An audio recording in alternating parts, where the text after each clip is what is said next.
E te tungani, tēnā koe, e whai wāhi ki te kōrero kia mātou mō tēnei kaupapa whakahirahira, tēnei kaupapa hohonu, tēnei kaupapa taki whenua, taki pakanga hoki, hoi no e mihi ana ki a koe, o te rā ki tēnei tūpuna whare kahi, tēnā koe. I think just to get us started, I've asked everyone to just tell me your affiliations here in Tauranga and the whare we're in and what part this whenua plays to the wider picture. Yeah, kia ora. Kia ora, so ko Koro Nicholas taku ingoa, ko taki tumu te waka, ko Ngāti Ranginui te iwi, ko Piri Rākau te hapu, ko Tawhitino i te marae. Taku hononga ki tēnei wāhi, he uri no te Piri Rākau, ko te Piri Rākau tete o ngā hapu i ngā wā o te pakanga o te weranga. Ko te nuinga o te Piri Rākau e noho ana ki wāinga nui i ngā o te wairoa me te waipapa. Ko mātou noho ana i konei, ko te rerekētanga o te Piri Rākau pēr ki e tehi atu, kāre te Piri Rākau e tino haukoti, tino hauraro i muri i te pakanga, no reira, ka tū te pakanga ki runga o Pukehinahina, ki runga o Te Ranga.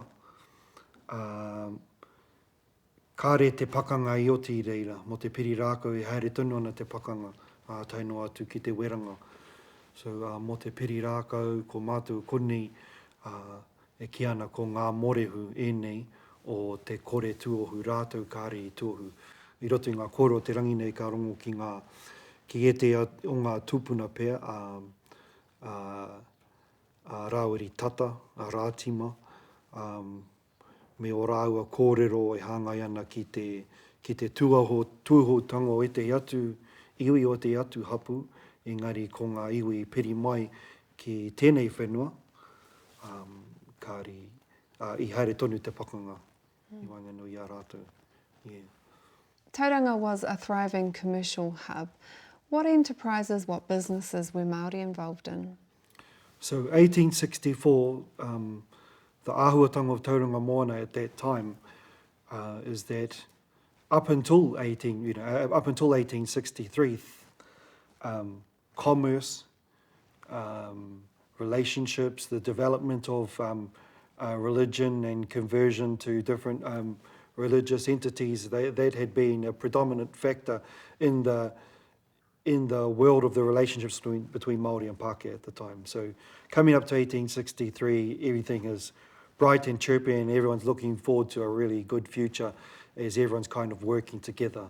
The Māori have invited Pakeha to live at different places. The Pakeha have come and they've started relationships.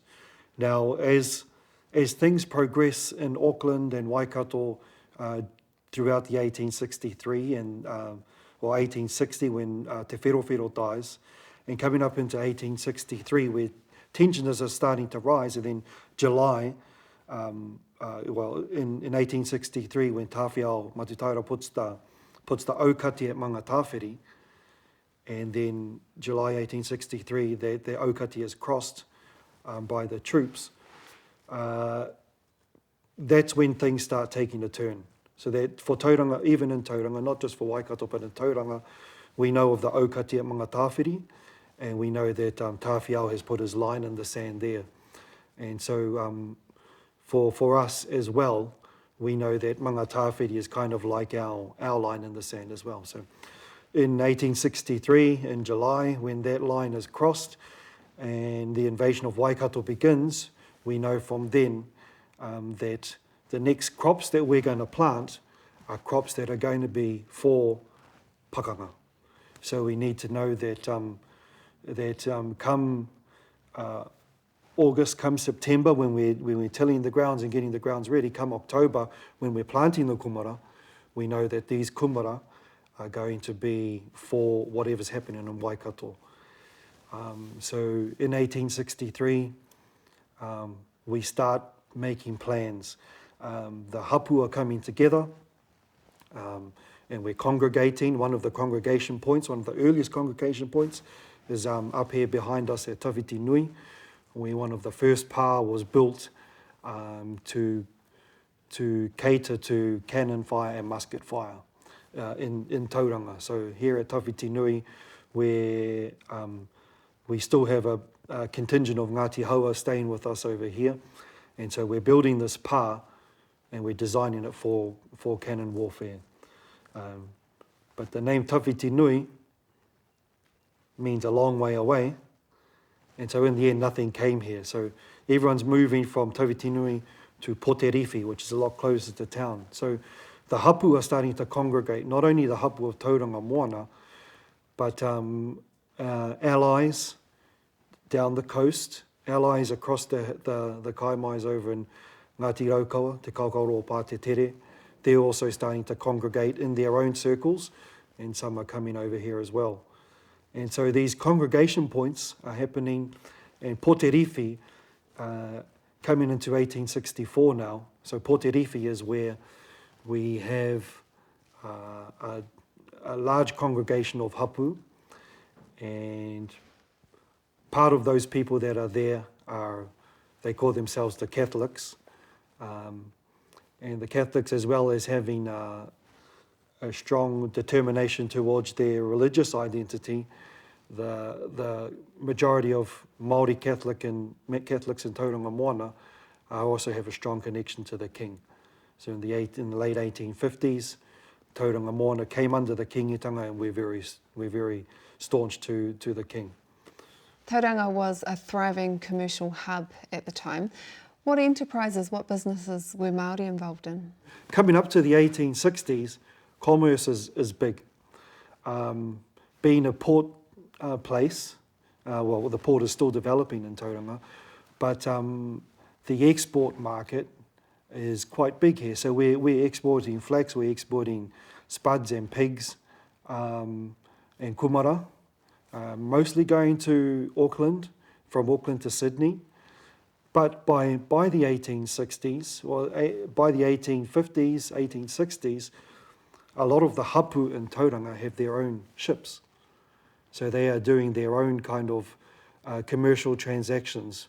Helped out a lot with our Pakeha kind of friends who are living in the establishing town of Tauranga. The Tapsels at Maketu also got a big commercial enterprise going there. And so for Pirirako, for Hangaro, for Tamarawaho, we actually, by this time, we've actually got our own ships. And so we're sending off our goods to the Auckland market, to Sydney as well. So, you know, up until the tensions of 1862, 1863, things are actually bright and chirpy. People are getting along. Māori are literate. They're embracing writing, they're embracing language, they're embracing commerce. And so, you know, there is, leading up to 1864, there is a sense of, you know, a camaraderie, not only between Māori and Pakeha, between Māori and Māori as well. We've sort of said goodbye to the era of the Ngāpuhi invasions. We've post the Ngāpuhi invasions, there's been tensions with Te Arawa a lot, and we're sort of saying goodbye to those tensions between Tauranga and Te Arawa because of the interventions of Ngāti Haua, in particular Wiremu Tamihana, Tarapipipi, who's been essential in sort of putting down those tensions between iwi. And so iwi tensions are down, iwi to Pakeha tensions are down, commerce is up, and it looks like a bright future at that time, leading up into the 1863 invasion of Waikato. Can you explain the place of Wiremu Tamihana and the healing of the whenua? So for Tauranga Moana, coming into the 1860s, there is a small divide. They call them the Kingites, which is the people who are staunch to Te Whero and his son Matutaira. And you have the Queenites who are kind of more aligned to the Crown. And so for the majority of Tauranga Moana at the time, we've put our hat in, we've cast our lot in with the king. And the king through his emissary at the time, Tarapipipi, Wiremu Tamihana. So for the iwi of Tauranga Moana, Wiremu Tamihana has the mana. We actually say that we won't lift a finger without Tamihana's approval. So we won't fight, we won't do anything without Tamihana's approval. Tamihana has said, let peace reign. So peace will reign until we can seek his approval. If we want to fight the Pakehas who are starting to bring their soldiers over, so when the soldiers start coming over, the tensions rise and the mood in the tauranga changes. But we won't fight until we have Tamihana's permission. So I tuku atu te mana ki te kingitanga, ma te kingi tātou i arahi, ko te māngai o te kingi ko Wiremu Tamihana. So Tarapipipi has that mana over us. In our alliances with the King movement, we rely on him to keep the peace. What were the religious affiliations at that time?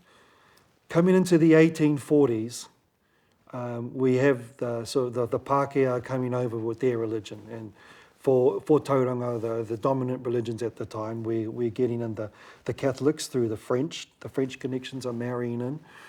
We've got the Anglicans who are coming in, and the Presbyterians to a lesser extent. And so up until those times, we have people are becoming literate. They're through their connections with the churches. They're reading the Bible, and that's kind of the first wave of probably would say post-colonial or colonial religion. Now, what's happening at that time? There's a kind of spirituality, a new kind of spirituality that's emerging with the introduction of the Christian doctrines into our people. Our people are starting to make their own kind of connection through Christianity, connection through the Bible, particularly the Old Testament, but also the New Testament. And one of those connections, one of the first kind of expressions of Māori religion is the Ho-Ho religion. Now, the Ho-Ho would not so much a religion, but kind of an expression of religion, is coming from Taranaki, in particular Te Haumene. Through Taranaki, our people are over there, and we're listening to Te Haumene and his word, and that word is coming back to Tauranga through the Waikato and through Rotorua, through Te Arawa.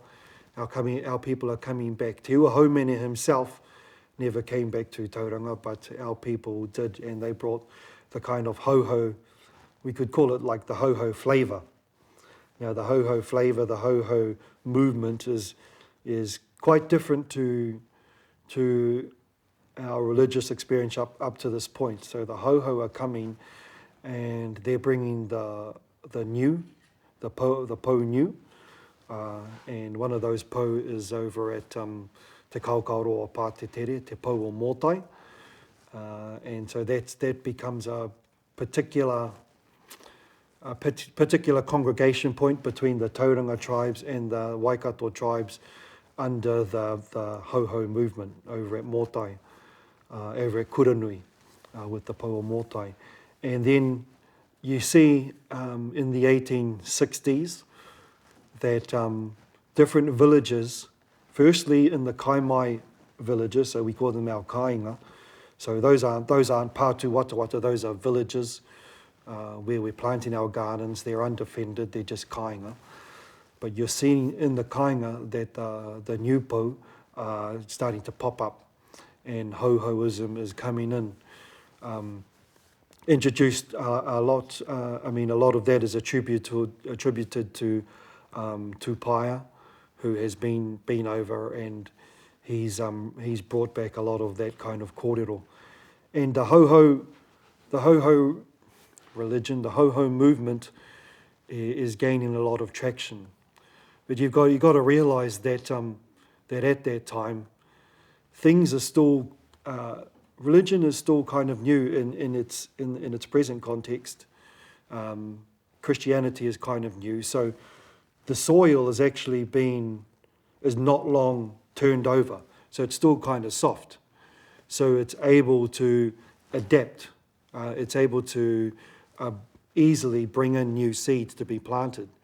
So ho-hoism is at that time is one of those seeds, and it easily finds root in the soil in Tauranga because of all the different things that are going on. People have that adaptability in their hearts because of all the new kind of experiences that they're going through. This new hybrid religion, how was it accepted by the wider community? Among Māori who have, up until now, who have got a strong, they've easily accepted the dominant churches coming from the Pakeha. This is a new Māori flavour. So for the Māori people, this is pretty cool. It's kind of, the word fashionable comes to mind, but it's probably not the most appropriate word. But it's definitely, it's definitely fashionable. It's trendy, and it also finds a lot of favour with the Māori. For the Pakeha, however, so for the Pakeha people living in the developing town of Tauranga, ho-hoism combined with the tensions that are starting to build up in Auckland and Waikato is a little bit of a scary thought. It's a new kind of neo-Christian movement coming through, and it has flavours of Christianity, flavours of tūmataonga as well. So the Pakeha living in town are a little bit, no, they're not just a little bit, they're quite scared of what's happening. So when they hear that the ho-hos are having a hui up in the bush, the Pakehas still in town are actually preparing for an invasion or an attack.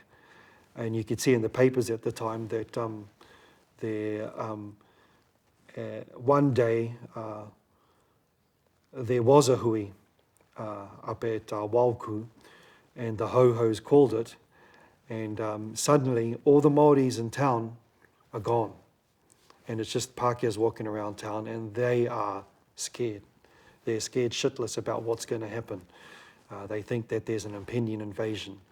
When it might have been, but however, the Pakeha are kind of thinking, as a modern day equivalent, you could think of how Pakehas kind of get a bit anxious when people are talking about the mangaru, the mangu mob, or the mangu kaha, the black power.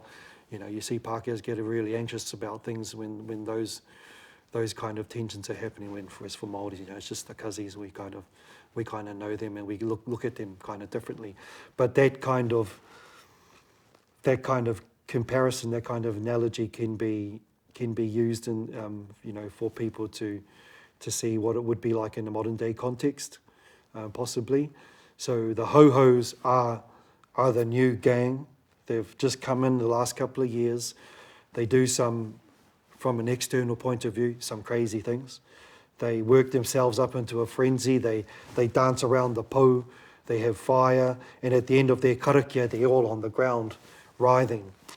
And so when the Pakeha people hear about this kind of this new religious movement coming through, they are probably rightfully kind of a bit anxious, and that kind of anxiety pervades Pakeha society in Tauranga at the time. Why did war come here to Tauranga? There is a moment. So the war, unfortunately, the invasion, we'd call it, has started in Waikato, 1863, Rangiriri, and they're coming through. They're coming through to Ngarua Wāhia.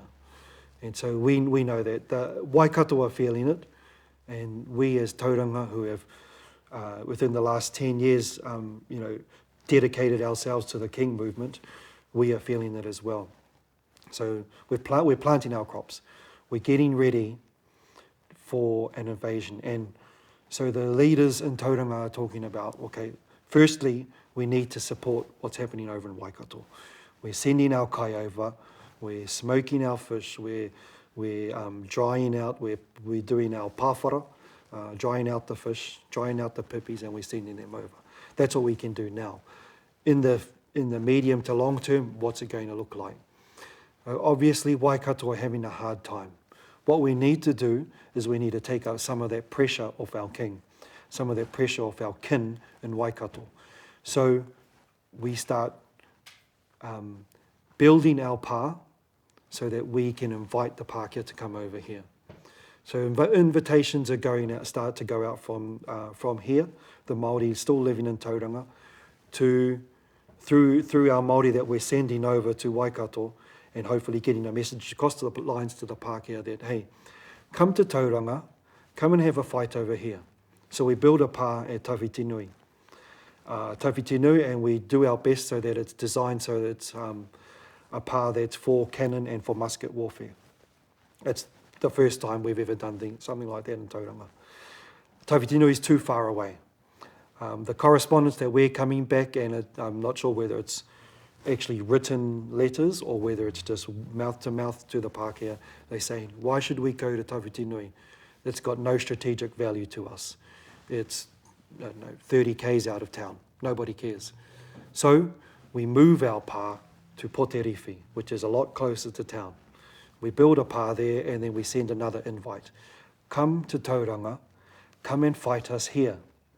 I tell you what, we'll sweeten the deal. If you come to Tauranga and you are injured, we will give you water.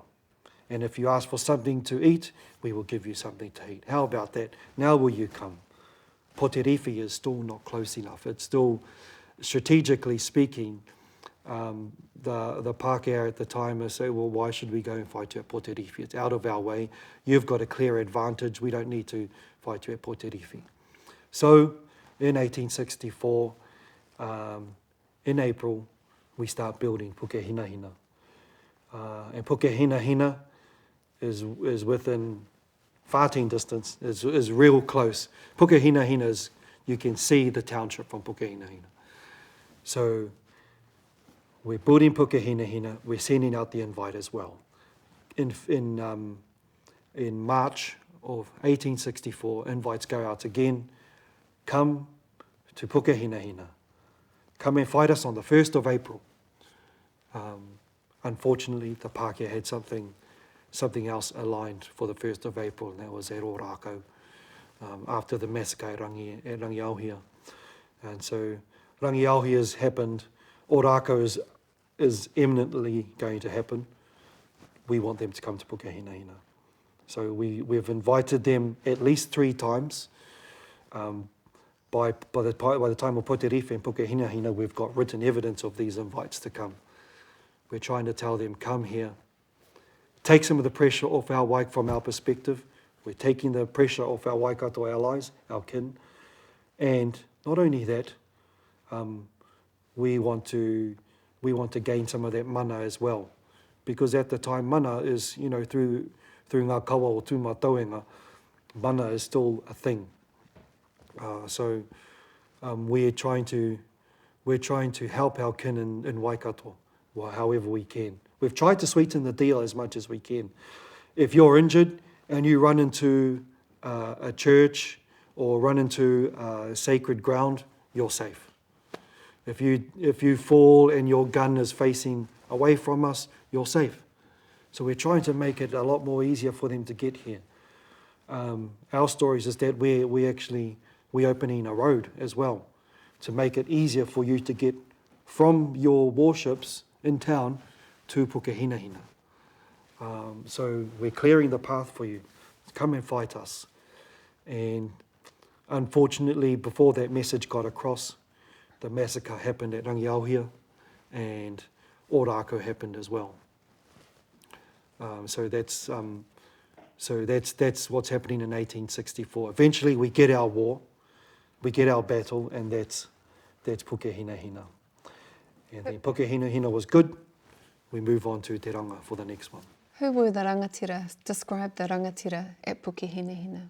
So at Pukehinahina, we have the kind of preeminent rangatira who kind of dominates our narrative now, Rawiri Puhirake. Rawiri Puhirake has, as a young boy, being taken from Tauranga in the Ngāpuhi raids, and he's gone up and he's up there. And to the best of our knowledge, Rawiri Puhirake is taking part in either the construction or maybe even the battles at Ruapekapeka, at Ohaiawai, and he's learning the art of warfare with musket and cannon. While he's up there as well, the missionaries living with the Ngāpuhi at the time are taking Rawiri Puhirake under their wing as well. And so he's learning language, he's learning writing, he's learning the Bible, and he's becoming very literate. And so he's learning that as well. Now, sometime between the battles in Ngāpuhi and the 1860s, Rawiri has returned to home. So has another preeminent rangatira in the Battle of Gate Pa Pukehinahina, Hinare Taratoa. And so these two have returned home. They've teamed up with another rangatira called Penetaka Tuaia, and they are part of our overall strategy in Tauranga Moana. They are part of the development of that strategy, and so they become the preeminent people in terms of gathering our people, getting our people ready for this kind of warfare, developing the plans for this new style of pa that we're building, a pa that is, the way the pa is designed is just for like a one battle and then go to your next pa.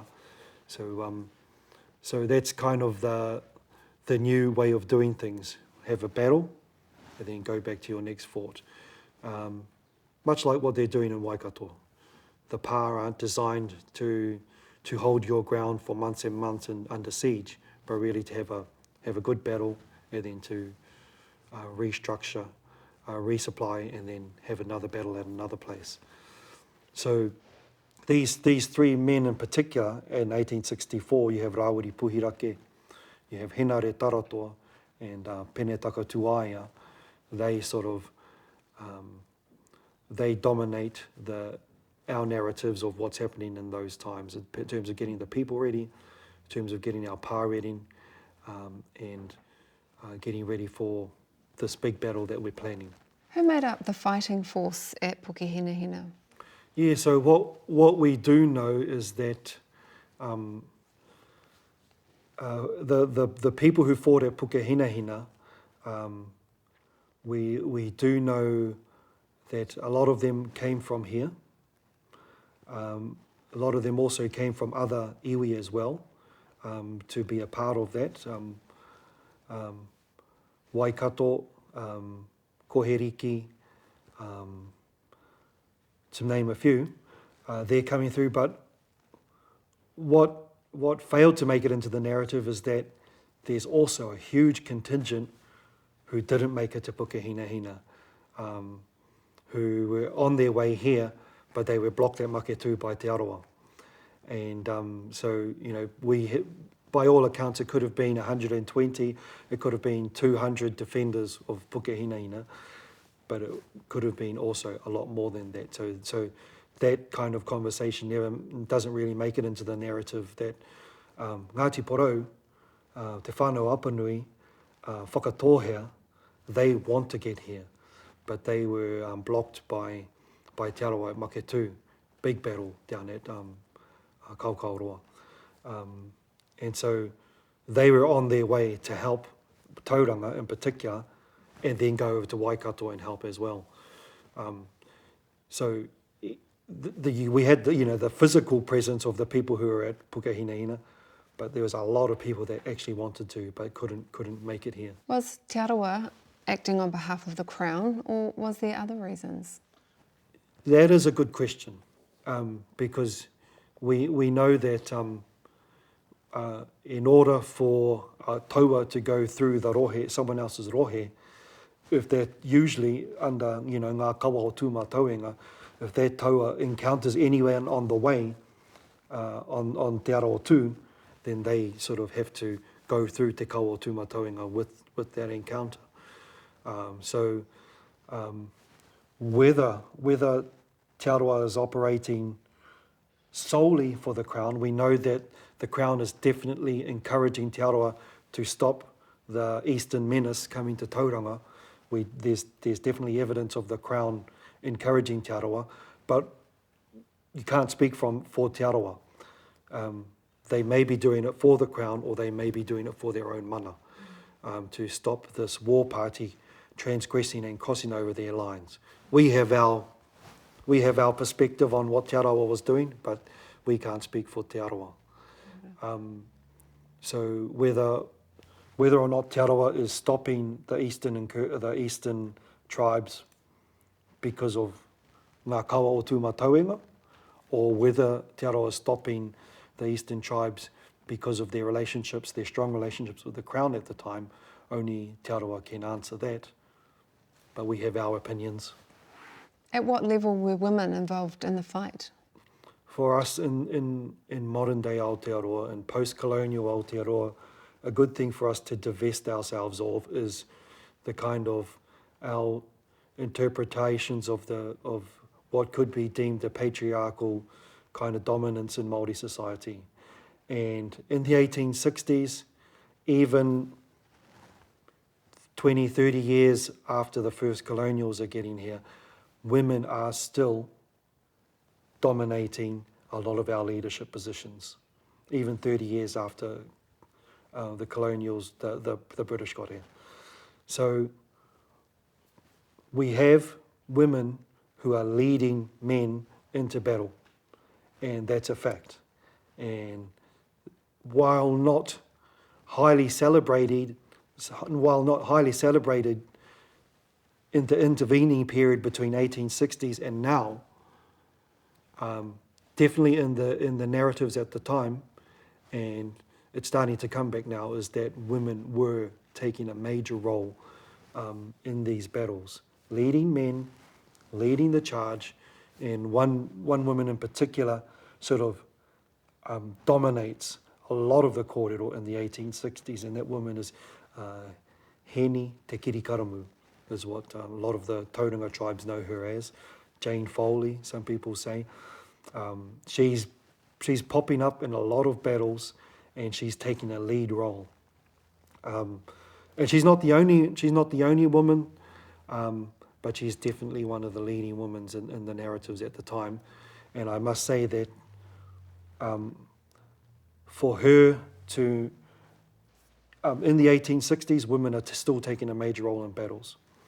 From 1860s to now, I'm not sure whether those kind of narratives have been pushed down, but if they have been pushed down, discouraged, Heni Te Kirikaramu has made it through. So I wouldn't be surprised if there are other women who had a dominant role in these battles who we've kind of lost in the intervening period. But we definitely know that women are taking a lead role in this time. And it may not be just in battle, but it may be in other things, other parts of governance as well. In engineering terms, what was different about the design of Pukehinahina? We actually have a plan of the Tawhitinui Pā. So Tawhitinui is the first pā site, Yep. or fighting pā that was. Yep. Who was involved in creating or the architecture of? So this was all Ngāti Haua, Te Waharoa, all those ones came over. They came to build it as a part of the alliances at that time. But in the end, Tawhitinui wasn't a go? No, so we built it here to defend the Wairere, which was of strategic value, but Tawhitinui literally means a long way away, so it was too far. It was of no strategic importance really for the Pakeha, who didn't really know of the advantage of the Wairere track. So it was a long way away from the population centres and where everyone was, so in the end no one actually came here. But did they dig in though? Did they build much of the pā? It was complete. It was a complete pa, ready for battle by the time they completed it. Just never eventuated. Back then, they were so good at just building pa. Well, Like how long? Like a they'd month throw it or up something? in like a week or something. Like Wow. Pukehinahina was a week. Wow.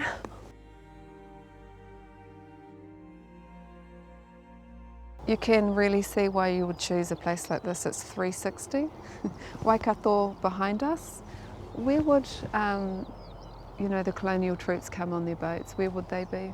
Yeah, absolutely. So when you're standing up here, you look back towards Mowal and you can see the entrance to the harbour, and that's where the ships came in to land just at the Te Papa Peninsula, where the current town is now, where Tauranga City is. So those are the two directions that they came from. And then eventually the Battle of Pukehinahina happened right near town because it didn't happen here. And when you talk about the hinterland, ake ake, taumata, all of those kāinga, are they all across here? So yeah, so when we talk about the hinterland, we're talking about all the kāinga that existed in the Kaimai ranges, all the way from where you can see all the way along here. And so they are living in these kāinga, as I said before.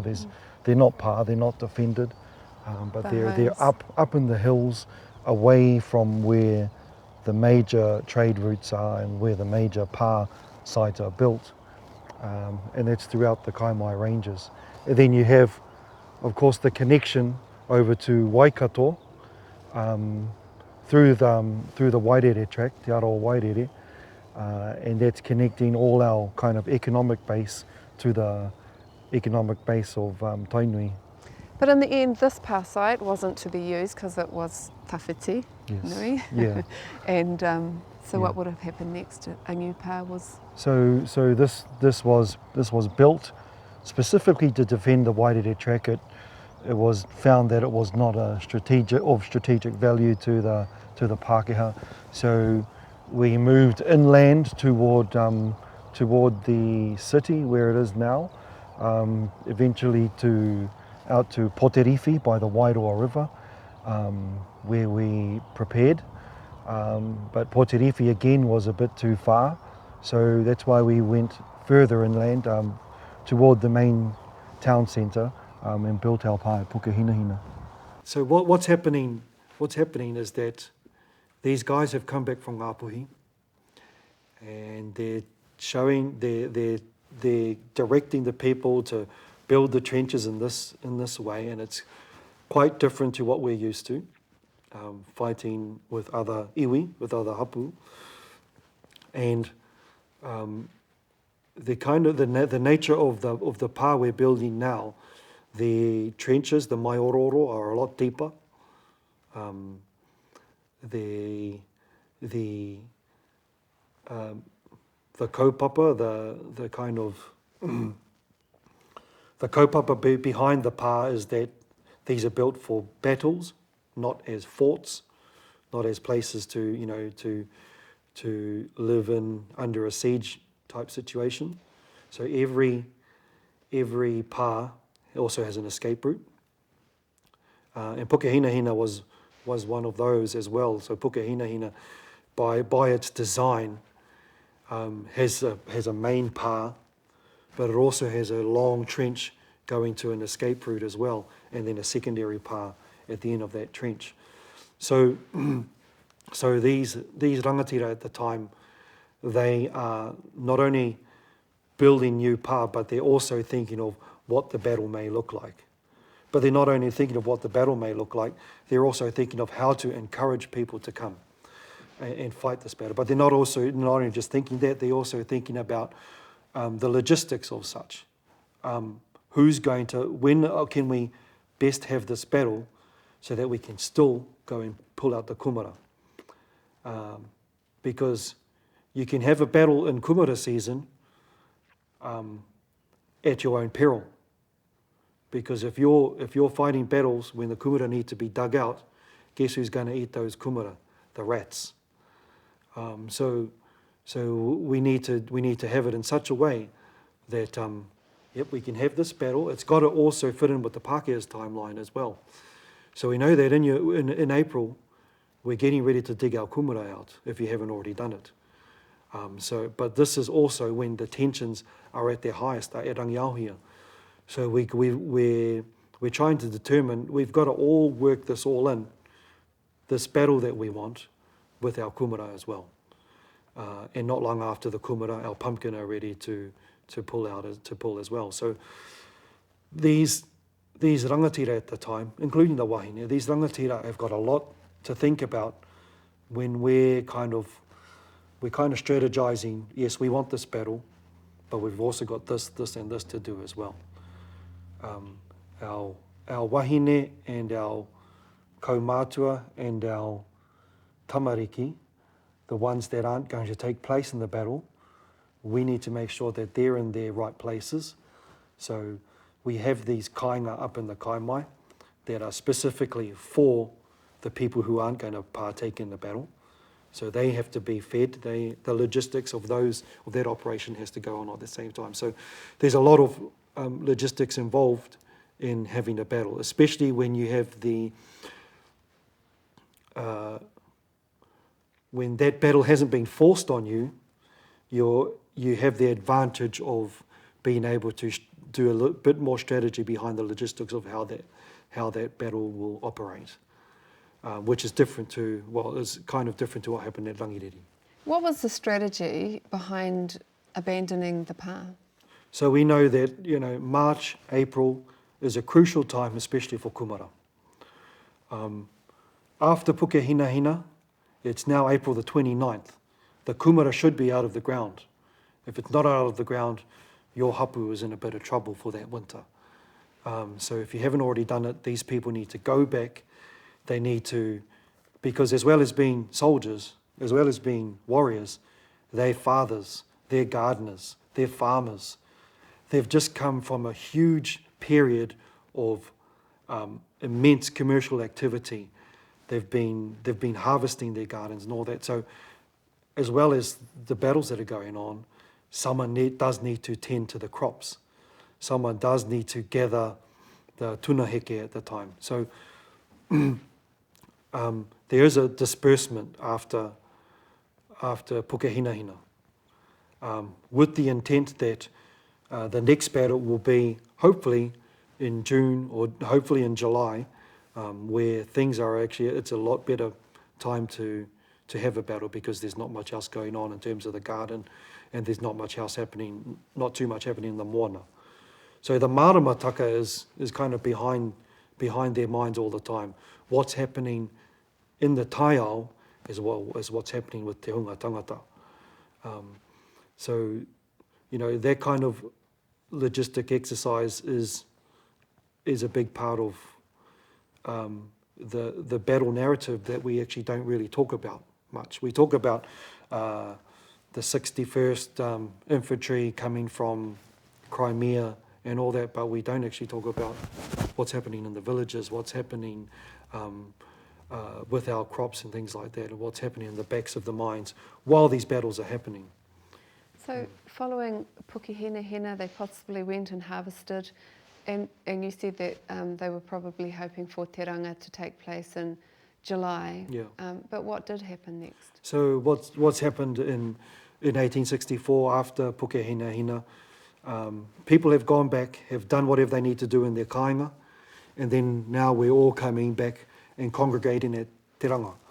And Puhirake has said that Te Ranga is going to be on your next stand, and with possibly the third final stand may happen in the village of Kaimai or Wauku, but at the moment we're looking at Te Ranga.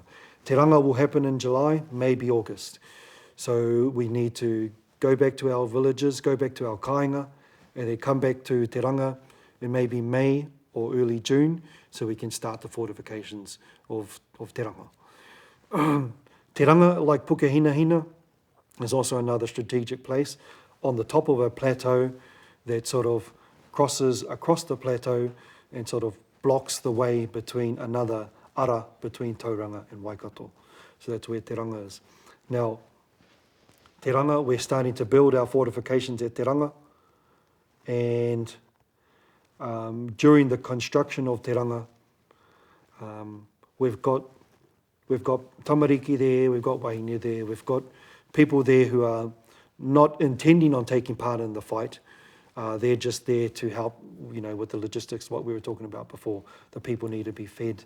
The warriors the people who are digging the pa, they need to be fed and they need to be housed and things like that. So we've got, it's at the time in June, it's more like a village that we're constructing something. Te Ranga was a different story because we were not prepared.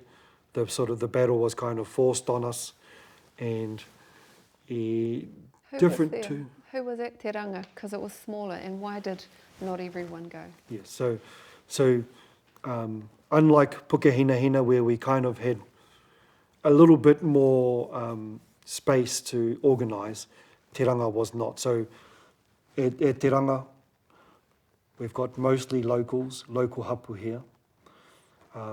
Our allies over in Waikato, our allies down the east coast, especially the ones that couldn't make it to Pukehinahina, they're ready to still try again and make their way to Te Ranga.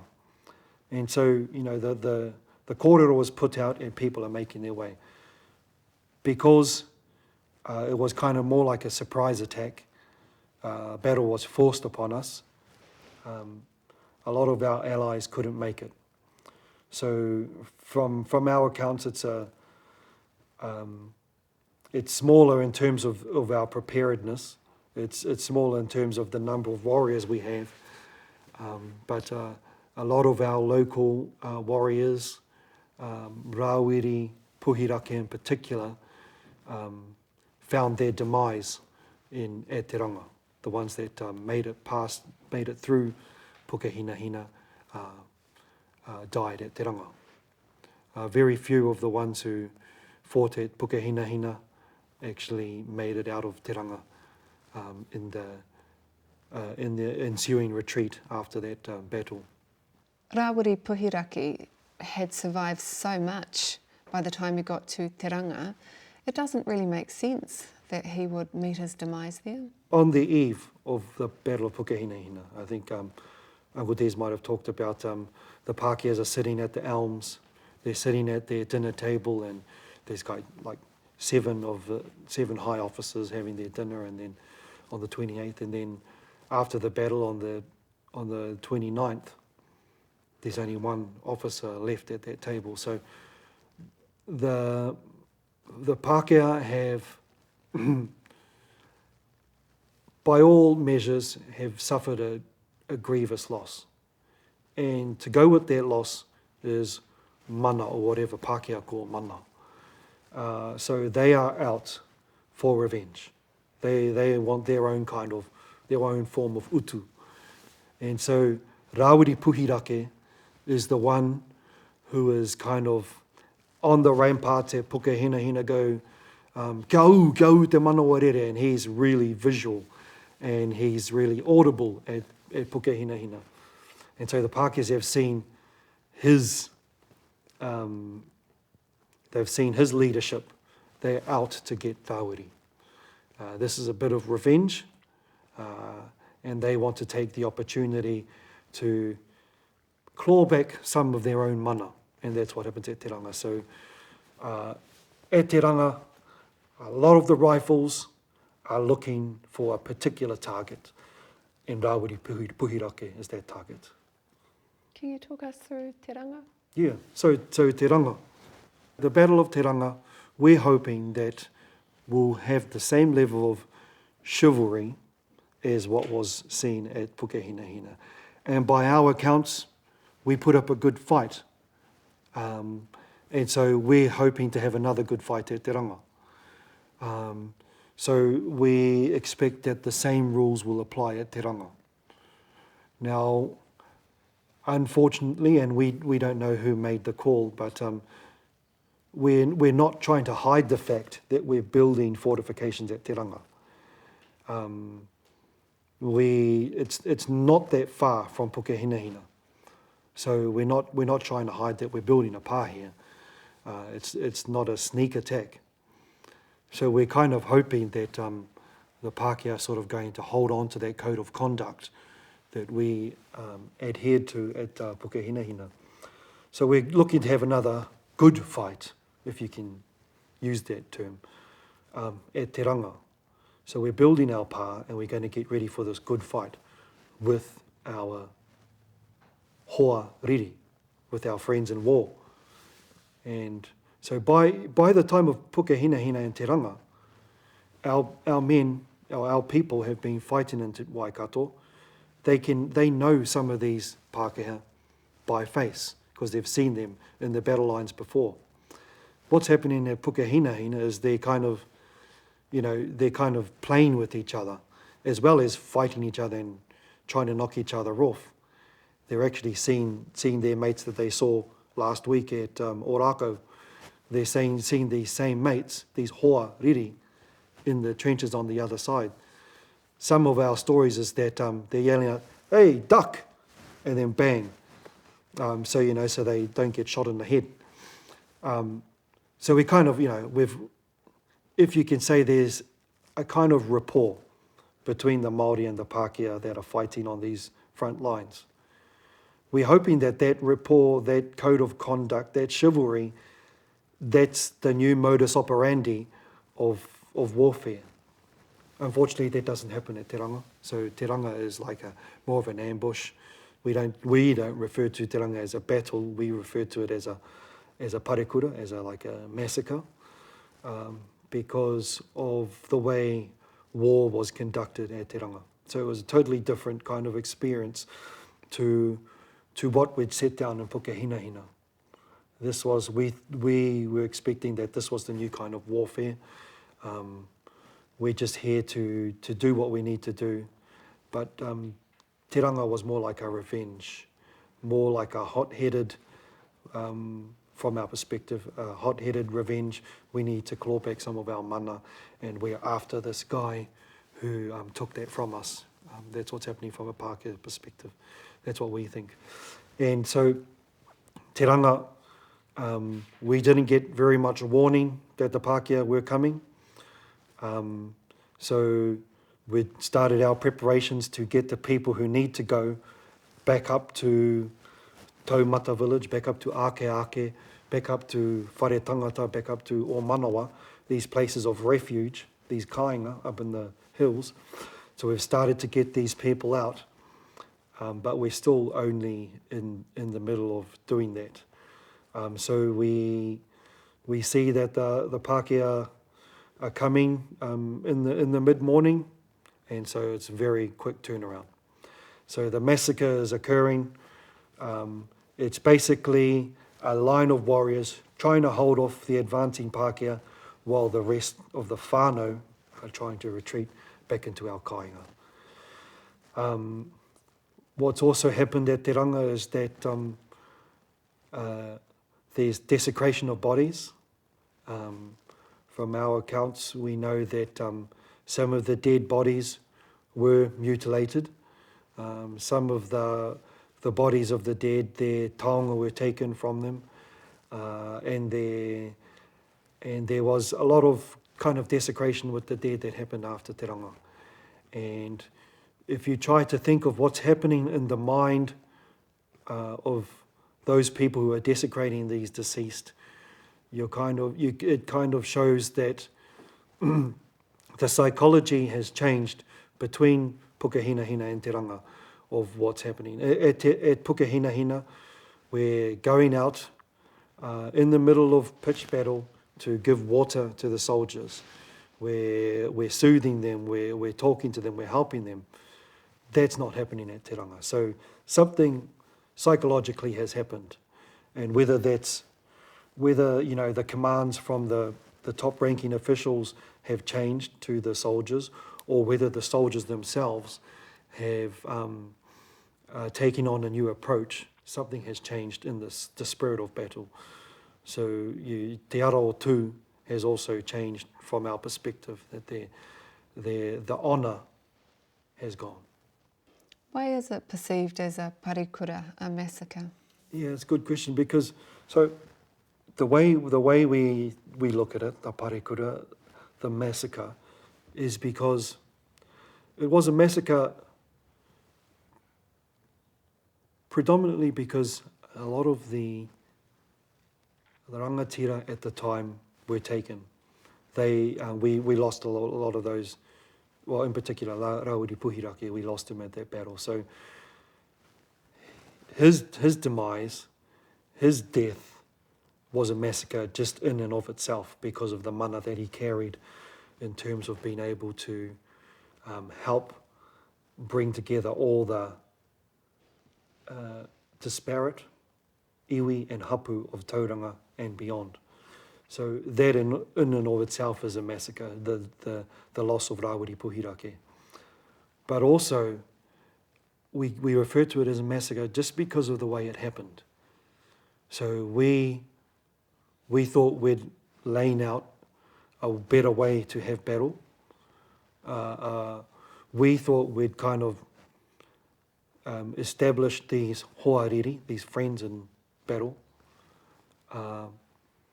But obviously, we kind of feel aggrieved because those foundations were not adhered to at Te Ranga. So it was a massacre in that we lost our leadership in one fell swoop. It was a massacre also because we lost our,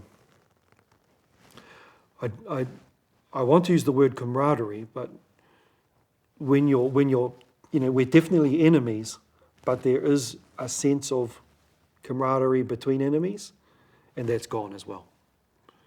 So that hoa in the hoariri is gone by Te Ranga. It's a terrible irony that Rawiri Puhirake and Henare Taratoa, who were so devoted to the learnings of the Book of Romans, would meet their demise that way. So the code of conduct found in either in the pocket of Rawiri Puhirake or Henare Taratoa is laying out how we still want battle to occur. And from our accounts, we've been promoting this way of battle since before Pukehinahina, but definitely in the intervening time in between April and June, we're definitely still promoting this. Because between April and June, we've had our battle, but then, the majority of warriors have gone back to the kainga to do things. But Māori and Pākehā relationships don't stop. I mean, things still need to happen. Pākehā still need to have, kumara. So, Pākehās and Māoris don't just stop for 4 months. So there are still lines of communication, and from what we're pushing out there, through the likes of Alfred Nesbitt Brown and our other neighbours who live in the city, we're still communicating with them, and our forms of communications are still telling them that this is the way we still want to fight. And so the Book of Romans in particular comes into effect in those times leading up to 1864, where it says that if thine enemy thirsts, give him water to drink, and if he hungers, give him food to eat. So the Book of Romans plays a dominant part in how we expect battle to continue. And the likes of Rawiri Puhirake and Henare Taratoa, the Catholics, but just a lot of Māori in particular who have taken up the paipera tapu in those decades, it resonates a lot with them. So they're promoting this style of warfare where it doesn't have to be motivated by anything other than the fact that it's just war. After war, we still need to carry on, whatever that looks like after this battle. Eventually someone's going to be living here, us or you or both of us. So if war gets too nasty, then it doesn't just stop there. It won't stop. that's why again we refer to it as a massacre. We've kind of lost these two figures of Henare Taratoa and Rawiri Puhirake in one battle, where for us they were kind of, in our hearts and minds, they were kind of invincible. Because, e Pukehinahina, Rawiri is up there while the shots are firing, and he's firing up the hearts of our men. And so when that happens, there is a big loss in the hearts and the minds of the Māori people living in Tauranga, and probably outside of Tauranga as well. Ko hinga a Rawiri Puhirake, ko hinga Henare Taratoa. These people who have kind of introduced this new style of approaching warfare. What did the loss at Te Ranga mean politically? Politically, what's happened is after 1864, June the 21st at Te Ranga, after that massacre, there exists a kind of a vacuum in terms of the leadership in Tauranga Moana, the Māori leadership. And we still have our traditional leaders, so Hori Tupaia is still around, but he's a bit older now. There is, as I was mentioned earlier, the soil has been turned up, and it's kind of ripe and ready for something new to be planted. And what that is, we're not too sure what it will be or how it will manifest. It just so happens that that's kind of when the ho-ho movement sort of manifests itself, and it finds fertile soil in Tauranga. And bearing in mind that the ho-ho coming into Tauranga, so we're sort of moving into December 1864 now, that kind of fertile soil is starting to develop these new shoots, these new threads of what could be a Māori political movement based loosely on Old Testament Christian ideals. It could manifest itself as a kind of new Māori-centric neo-Christian religion, or it could be just another fad, another phase that Tauranga goes through post Pukehinahina Te Ranga. But the soil is definitely ripe and ready for a new seed to be planted. And with the head of the corn sort of cut off, there is time for something new for the new crop to be sown. Te Wiranga, or the Bush campaign, who was involved in it? What has always been the way of doing things in Tauranga is that we build our pa, our fortifications, closer to the moana, because that's the main highway. If you want to get anywhere, it's better to jump in a waka and go. Our kāinga, our papa kāinga, our villages where we grow most of our kai are up in the hinterland, up in the Kaimai ranges, where the climate is pretty good, the soil is pretty good, and for us, for centuries, the way of doing things is that the Kaimai is kind of off limits. We don't like to have battles up in the kāinga, up in those areas. So I'm talking about particular villages called Whakamarama, which is just behind us. We're talking about Whakamarama, we're talking about Te Irihanga, we're talking about Wauku, we're talking about Paengaroa, we're talking about Kaimai. These kind of villages, these kāinga, are places where we're talking about Taumata and Akeake. These are the villages where, for us, they've always been just kāinga. They've been mahinga kai, where we plant our crops. And, between, after the Ngāpuhi invasions for that 30 years leading up to the 1860s, these have kind of been like our breadbasket, where a lot of our crops are grown.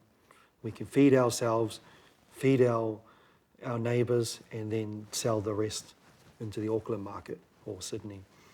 So that's, for us, has been kind of tapu off limits. You know, if you want to have a fight, let's go down there and have a fight. These are our kāinga. And so our people after Pukehinahina, after Te Ranga, we've moved back to our kāinga because we have to sow next year's crops. You can still have a fight and you can still have a big battle. You can lose heaps of people, but people say these days the cow's not going to milk themselves. The crops need to be replanted. Whatever happens next year, we still need our crops. Otherwise, a huge massacre is going to happen. So we're going back to our kāinga. We're replanting our crops. We're tangi hotu hotu for the loss of whatever happened, but we just need to do those crops. We need to go back to our kāinga. So we're going back to the kāinga. We thought, oh yeah, that was pretty ugly at Te Ranga. Pukehinahina was awesome. For us, we had a good fight.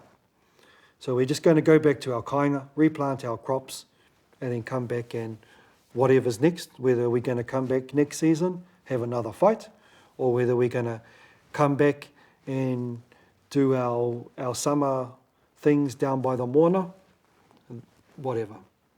What happens is that our people have come back from the kāinga, come back down to our pā, our marae and our kāinga near the Moana, and the Pakeha have been doing things in the intervening periods. Apparently our lands have been confiscated because apparently we are rebels. And so what's happened leading up to sort of 1866 now,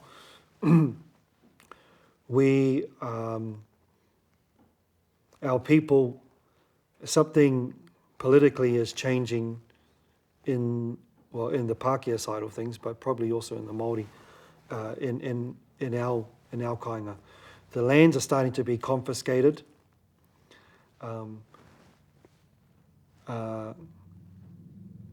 Hui have been held between the Crown and Ngaiterangi, especially at Motuhoa, which is one of our islands. And Ngaiterangi have agreed that certain parts of the certain areas will fall under confiscation and certain parts won't. But generally, Ngaiterangi have agreed that the Tauranga Moana confiscations will go ahead because of the rebellion. It starts off as 50,000 acres of arable land, good for farming, and that 50,000 acres will be given to the soldiers who took part, the Pakeha soldiers. What's happened is that the 50,000 acres was drawn on a map. Not all of that land was good land. So they can only make up so much. They need more land somewhere else that's still fertile soil for the soldiers' farms. So they start looking outside of the original confiscation boundary. And that's when they run into Pirirako. Now, Pirirako kind of starts at the Wairoa River, goes from Waipapa River and over to Aongatete as you make your way out to Katikati. Pirirako is a hapu, but at this time, Pirirako is conglomeration, I suppose. Pirirako is an incorporation of a lot of different people from a lot of different areas. We still have the Pirirako who descend from Takitumu, who descend from Ngāti Ranginui, who have been living here all the time. But we have a lot of people from different areas, namely from Te Arawa. We have Tapuika and Waitaha. We have some of them living in this area. We have Ngāti Raukawa from Te Kaukaro Pāti Tere, and even Ngāti Porou, who are living in Pirirako, being with Pirirako. So another aukati has been drawn. And by this time, Tarapipipi, Wiremu Tamihana, he's taking a more dominant dominant narrative in political matters. So Tarapipipi, who we kind of refer to now as the Tumuaki at the time, he is writing letters to the commissioners, he's writing letters to government, he's gone down to Wellington to speak with the government at the time, and he's trying to make overtures of peace, as he's wont to do throughout his life. And his peace extends to Tauranga Moana. So Tauranga Moana falls under the mana of Wiremu Tamihana, and by default, the king. So he said, no fighting. If any incursions are made into Perirako, I will deal with it. Okay, so those incursions happen, and no fighting has happened. But what does occur is that the surveyors who are looking for more arable land, their instruments are taken. So in the most non-violent way that we can probably do it, and still make an effect. So we're not breaking Tamihana's peace. We're not breaking Tarapipipi's peace. So we're taking their instruments from them. We're pulling the pegs out of the ground, the surveyor pegs, and that's about it. Then we're going back to Tarapipipi and saying, this is the situation, these incursions are happening, we need to do something. And that's kind of what sort of kicks off the next phase in the Tauranga War, which was called the Bush Campaign, but which we've sort of taken over, and we're changing it to become known as Te Ranga, the time when people and villages were burnt. And so that's the kind of next phase of warfare in Tauranga Moana, Te Ranga. And Te Ranga for us is a time when the established rules, the chivalry, the code of conduct established by Taratoa and his ilk is actually just thrown out the window. It no longer applies. So Te Ranga, we're moving into a phase now where the kind of battles where you can seek glory and probably mana, they don't exist anymore, because at Pukehinahina you're having a force here fighting a force there, shooting at each other, and there's I think there's probably glory to be had by some people. Te Ranga is a totally different type of warfare. It's more, there's only a few pitched battles. The rest of the battles that are happening are incursions into people's kāinga.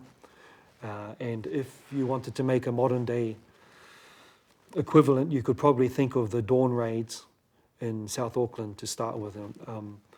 That's kind of what's happening. They're kind of dawn raids, kāinga, the incursions into kāinga are happening at dawn, in the middle of the night sometimes.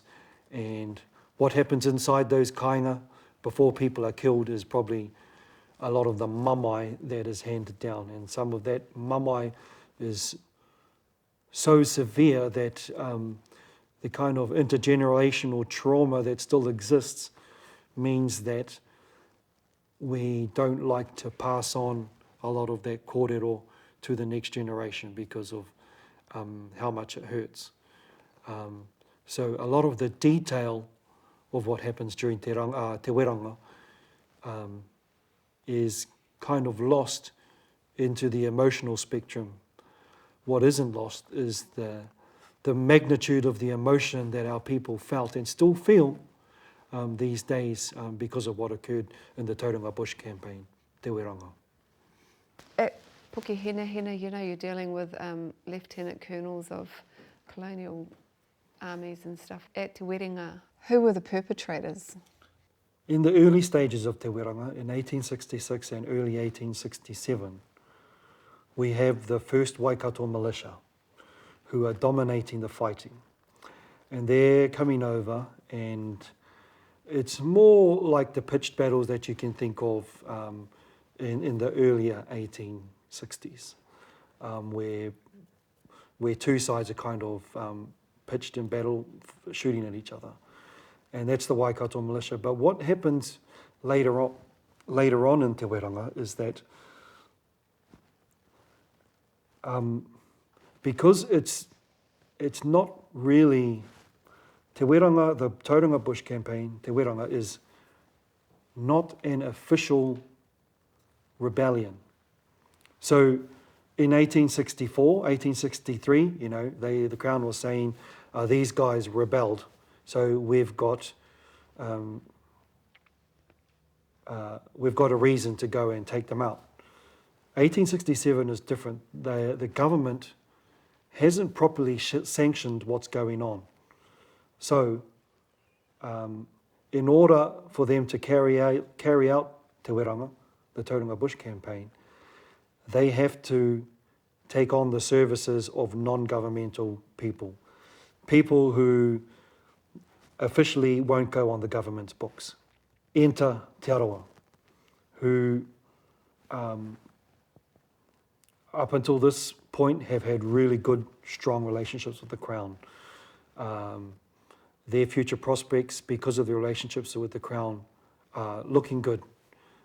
They've got really strong commercial relationships existing with the Crown, and they sit well together.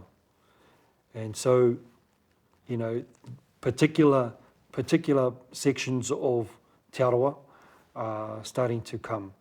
Now, there's obviously a history between Tauranga and Te Arawa, not a good one for the most part. Also strong whakapapa history as well. But certain sections of Te Arawa, Ngāti Whakaue, Ngāti Pikiao, even Uenuku Kōpako and Tarawhai, in particular, have taken an interest in what the Crown are doing here. So the Crown are offering a daily wage to people who want to come and take part in the Bush campaign.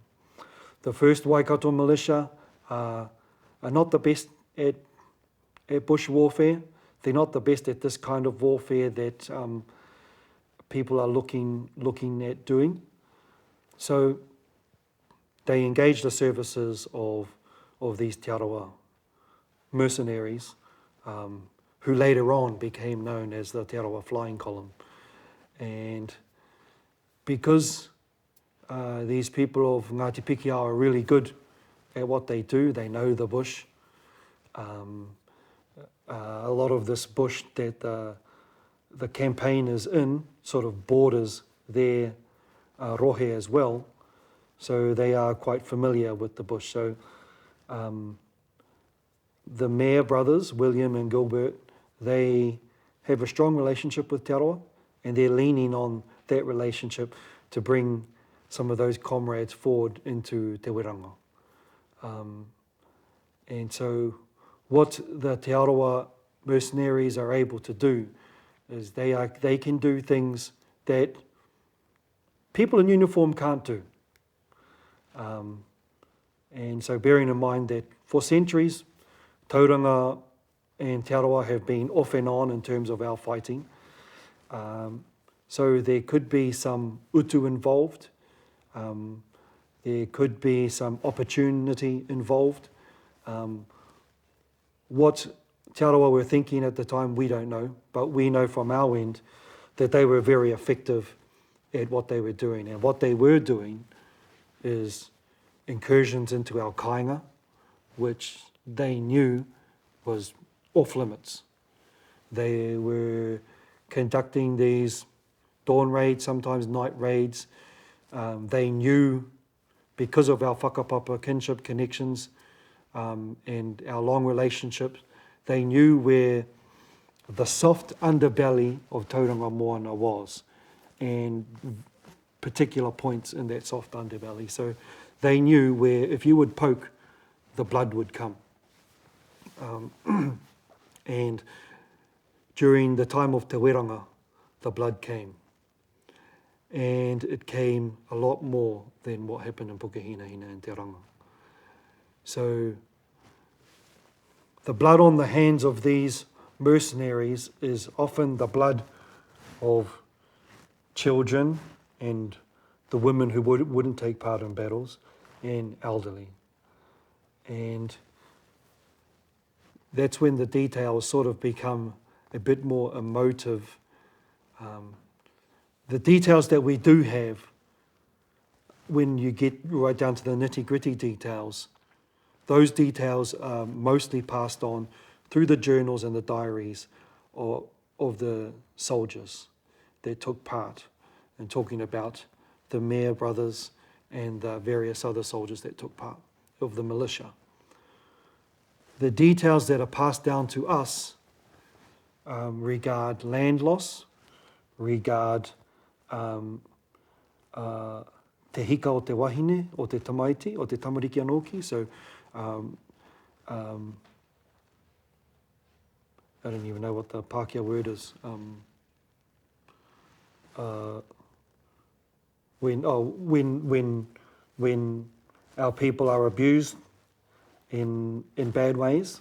So that's the kind of blood that's occurring now, and that blood is spilling onto the land, and that blood is becoming fuel for the fires that are burning, and inside these fires are people. So it's a very different style of warfare to what's happening. Not only that, the incursions are happening in the early morning. Women and children are being treated, are being desecrated. The whare are being burnt. Also,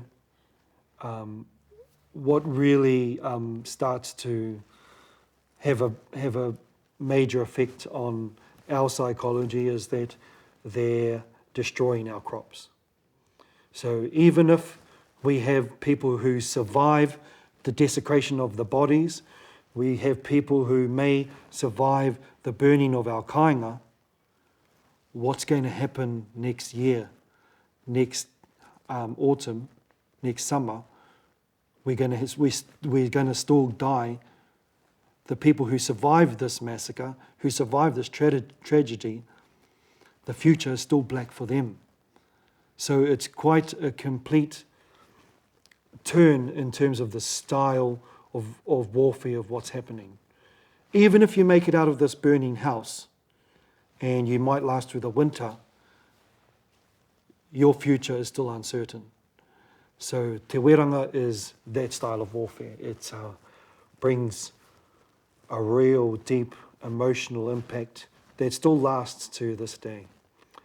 And those kind of emotions are what sort of are passed down. And it's those kind of emotions that make it really hard for us to keep the story alive.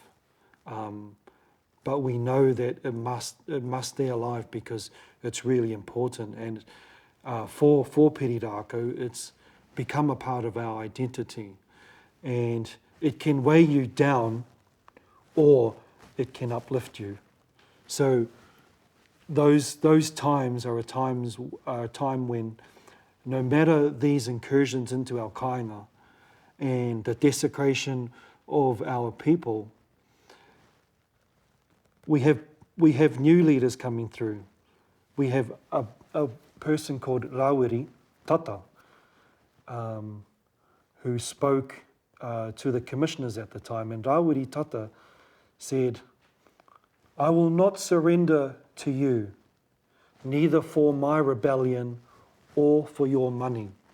So what they're trying to do is they're trying to essentially buy out this land on the other side of the Wairoa River to try and find more land that they can give to the soldiers. So Rawiri Tata is saying this, they're making a strong stand. Mai Te Rangi is at Motuhoa and they're saying, okay, you can have this land. But Perirako have said, no, you can't. So Rawiri Tata says this.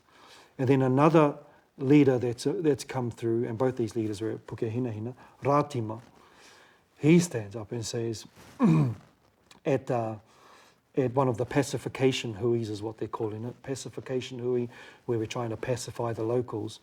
Rātima is saying,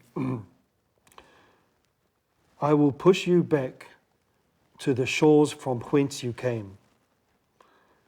And one day I will again light my fires along these shores and continue my claim to this land. And so you've got these two people in particular who play a major role in Te Ranga, in terms of the leadership.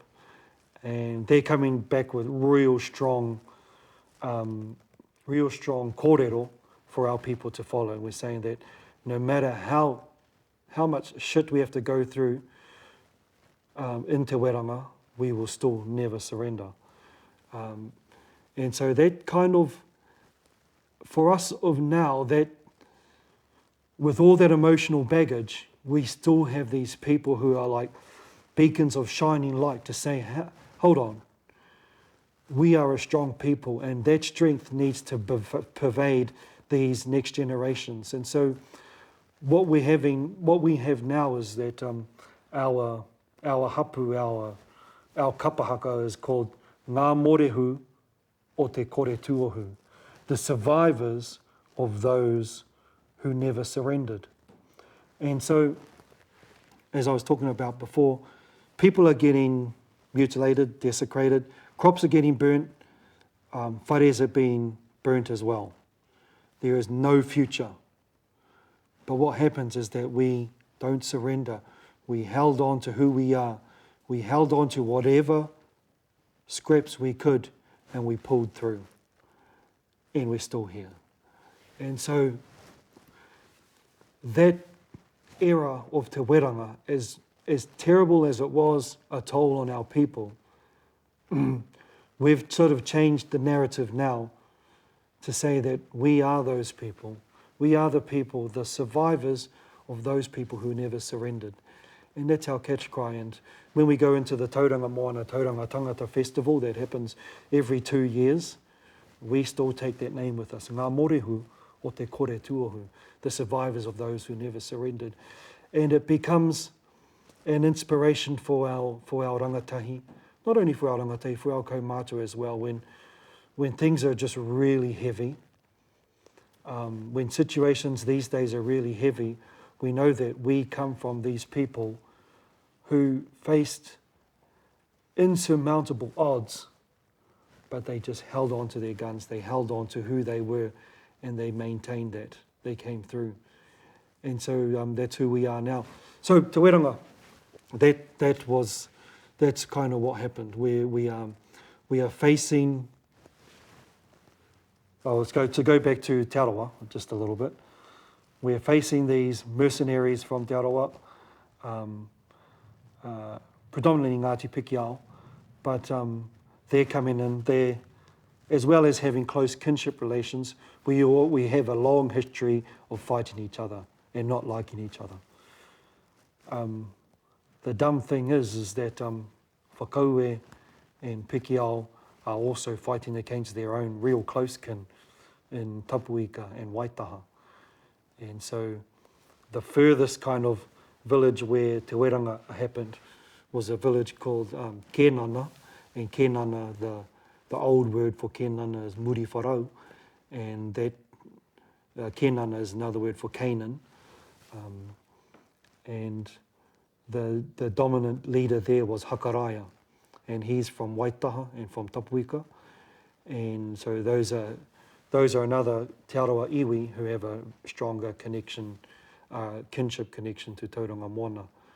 So these people are even going into, these mercenaries are even going into Kenana and burning down their whare as well. So those Tapuika, those Waitaha people, once Kenana has been attacked, they're coming around to Kaimai, to Wauku, to Paingaroa, to Te Irihanga, to Whakamārama, to Waiwhatawhata, to Akeake, to Taumata, and they're helping us in this regard. But not so much pitched battles anymore. It's a different kind of war. Did that refusal to surrender contribute to the massive land loss your people suffered? Yeah, so we can kind of look back these days and kind of see where the strategies of those tupuna were and how that impacted on us 6, 7, 8 generations later. So our tupuna took a particular stand. Our tupuna said, no, we're not going to surrender. We'll keep on fighting, and okay, we'll keep on fighting. And so we still lost our land. we kept on fighting, but we lost our land. We lost our reo, we lost our tikanga. Just like it's the same story throughout Aotearoa. But I don't think, what we didn't lose is our spirit of kore tuohu. So piri rākau, even to this day,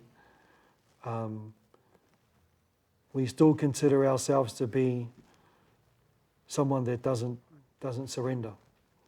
And we hope that that kind of spirit infuses into our tamariki, into our rangatahi. So we had this big loss. That strategy of not surrendering, to keep on fighting, while other iwi, other waka, other hapu had a different strategy. Ngai Te Rangi was a iwi that said, yep, we will surrender these lands. Te Arawa had a different strategy. We won't even do anything. We will fight for the crown. And so all these different iwi had different strategies of how we will approach the situation. The strategy of continuing the fight, it worked and it didn't work. I mean, we still lost our land. We lost our reo. The strategy of Ngai Te Rangi to surrender, they still lost their land. They still lost their reo. The strategy of Te Arawa and other mercenaries of working with the crown, loss of land, loss of reo. So in the end, there's a certain inevitability about all the strategies that were employed at that time. It looks like there's a certain crux where all these different strategies, all these different pathways converge. And the awa just turns into a big rere, it just turns into a big waterfall. They all converge at one point and the water still flows downward. So it's almost like there's a certain inevitability in what's going to happen.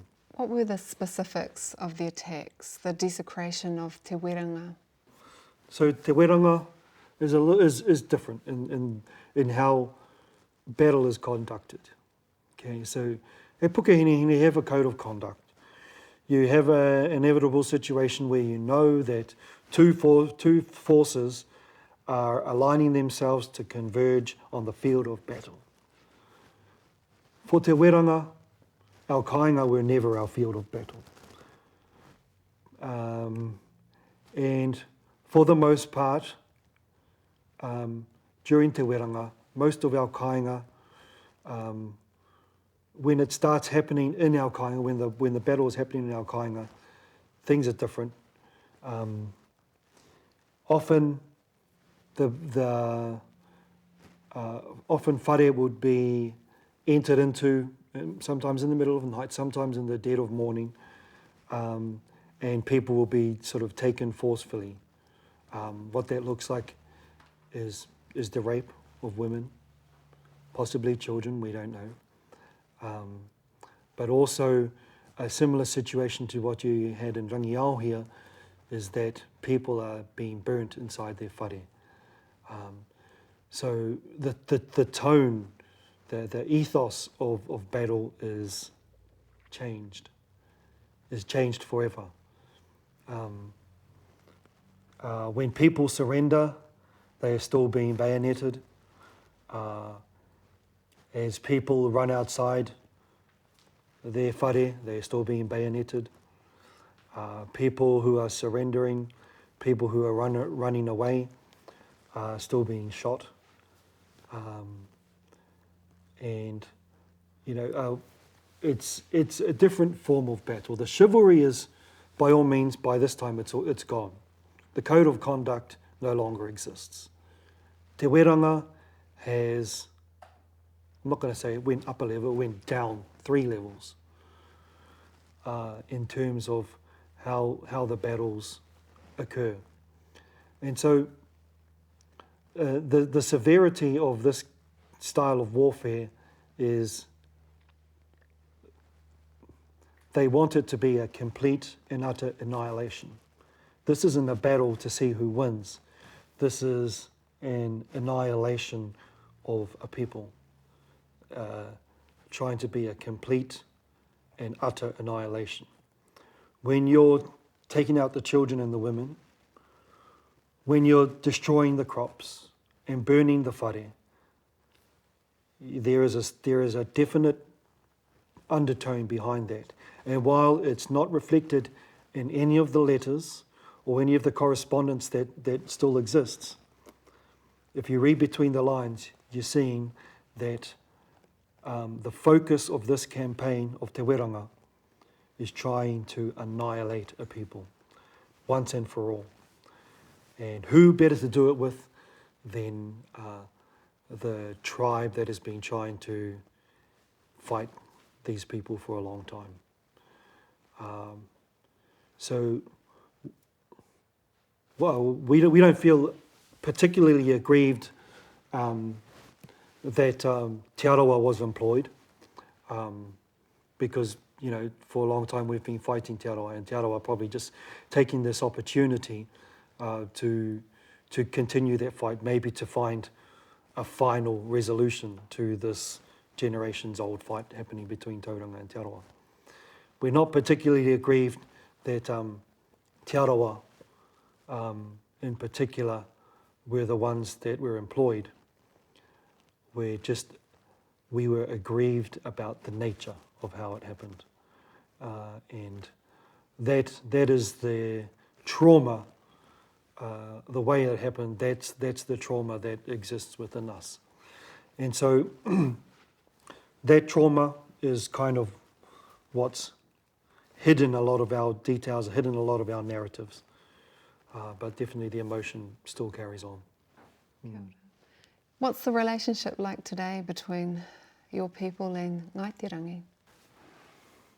Much like with the other battles, we always know that after this, life still has to go on. Although Te Ranga did a good job of trying to stop life from going on, the people who still did pull through, we still maintained our identity as Pirirako. So Pirirako was probably not, they were trying to get rid of Pirirako, and when I say Pirirako, I use that in terms of all the people from in Tauranga and outside of Tauranga that came under the banner of Pirirako at the time.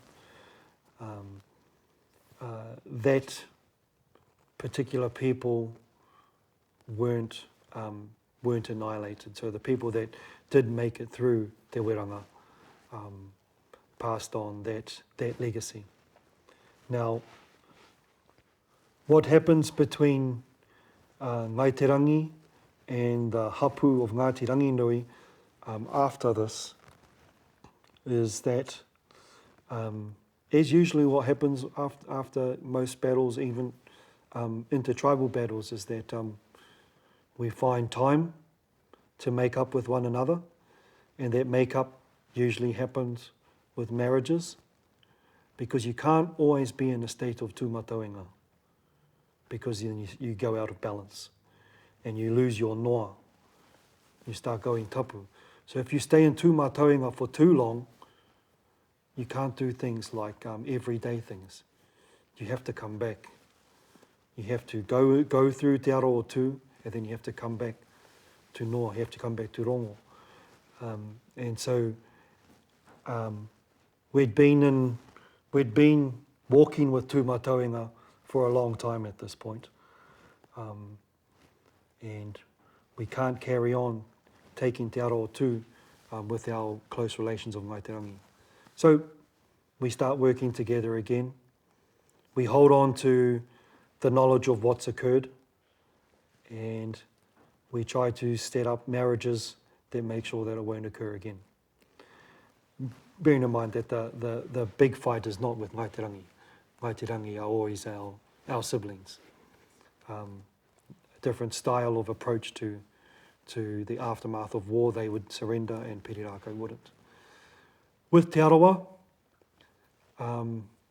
things again, we try to re-establish our commerce but it's kind of a useless strategy at this point because the land has been confiscated, the crops have been destroyed, and so have the kāinga.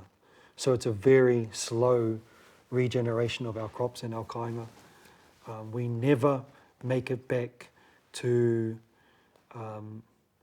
the economic situation that we were in before Te Ranga, before Pukehinahina. So we've never seen, still to this day, we've still yet to see Perirako dominated economy within Te Rohe o Te Perirako. And that's something we look forward to, but something we haven't seen for the last 160 years. So by default, you come out of tū and you come back into rongo, and we don't have much corn, we don't have much pumpkin, and we don't have much kumara. So Ngāti Haua have just had a bad time.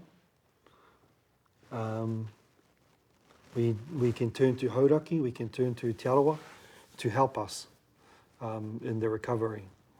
So we do as best we can with our own regeneration, and we lean on allies, other iwi, to help us with that where they can.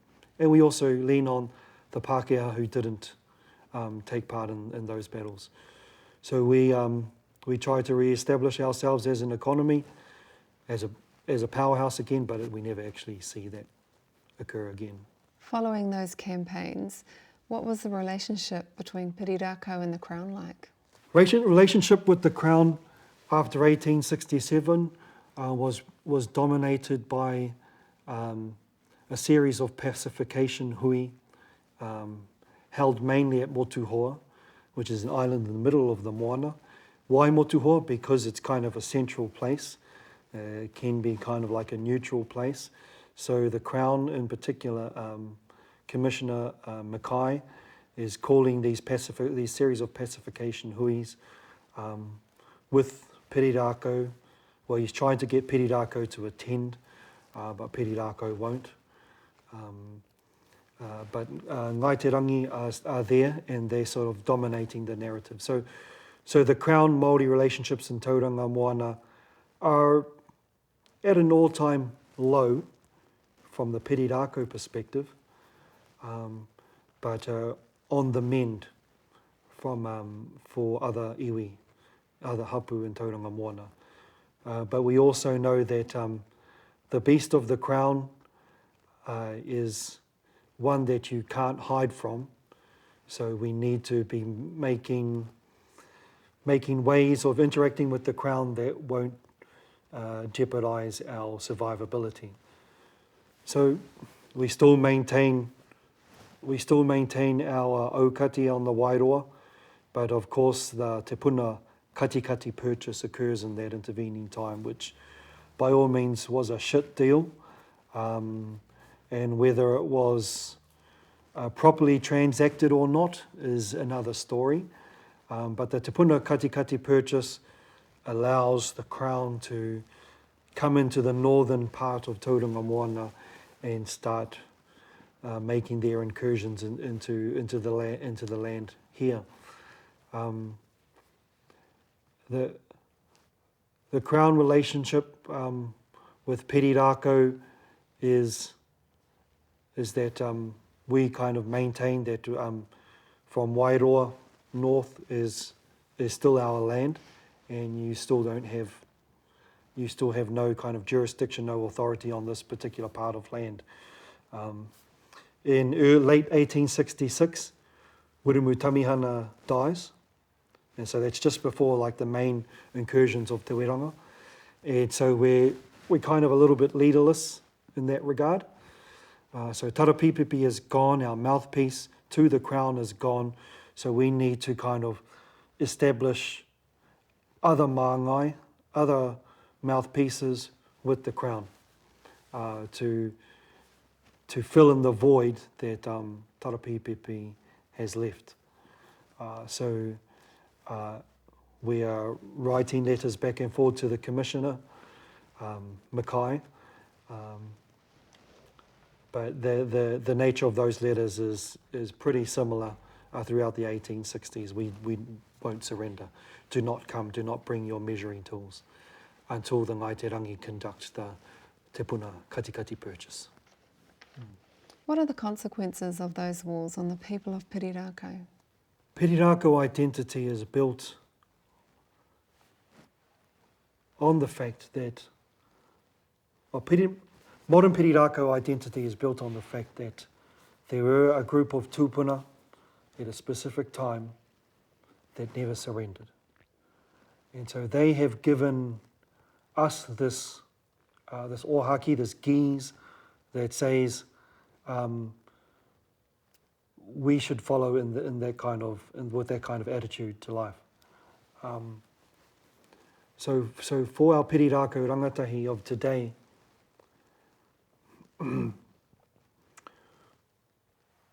we know that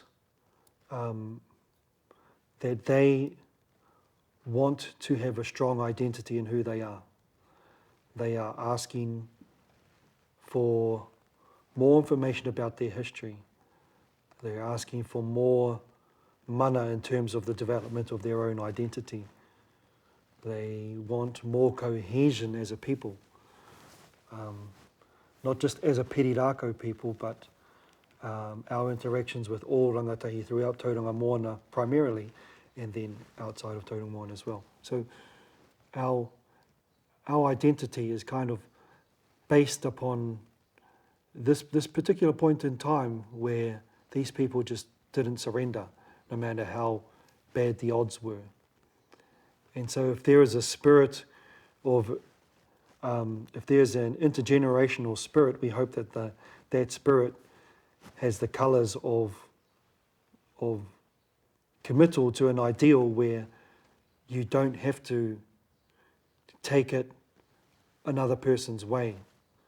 You don't have to succumb to the great tidal wave that is coming. You can still stay dry. You can still do it how we've always done it, or you can do it how you feel is the best way to do it. So that kind of spirit we hope to instill into our kohanga reo kids when we're telling them our stories, into our kura, into our whare kura, and into our pakeke. That this spirit of kore tuohu is something that is a part of our history, but also a part of our future.